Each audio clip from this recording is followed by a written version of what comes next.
Menyelenggarakan rapat pleno yang sekaligus juga kita mengundang Prof.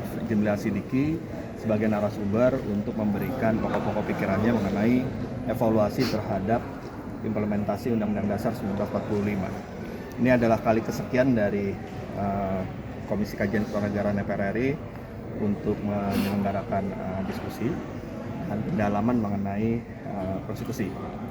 Jadi K3 itu untuk tahun ini kita memang membuat dua kajian besar.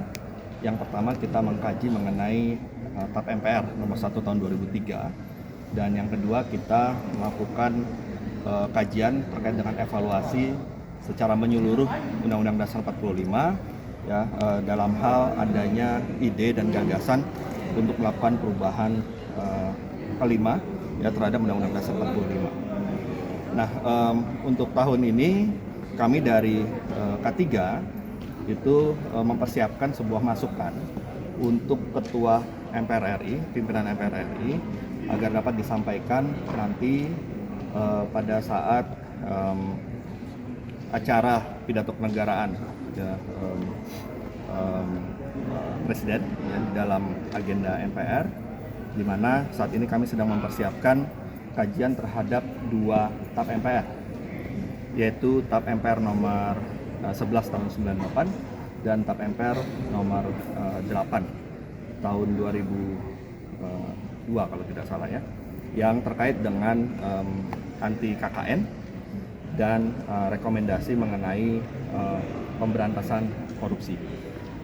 Kami berharap agar pimpinan MPR dalam kesempatan tersebut bisa menyampaikan semacam peringatan kepada seluruh rakyat, seluruh bangsa, seluruh komponen kebangsaan, seluruh lembaga-lembaga negara, bahwa saat ini kita harus membenahi diri kita untuk memperhatikan bagaimana negara kita benar-benar bebas dari praktek korupsi, kolusi dan nepotisme, sebagaimana yang sudah diamanatkan oleh TAP MPR.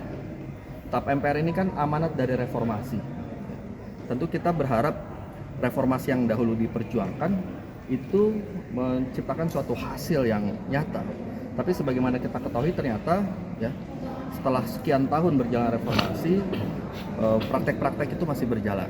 Nah, inilah yang harus menjadi semacam peringatan ya kepada kita semua. Ini refleksi ya, refleksi bagi kita semua ya, dan kita harapkan masukan kita kepada pimpinan MPR itu bisa disampaikan sebagai lembaga yang menjadi bagian dari perwujudan rakyat ya, dan bisa menyampaikan kepada seluruh lembaga-lembaga tinggi negara ya, baik itu legislatif, eksekutif, yudikatif dan seluruh komponen bangsa. Itu yang pertama.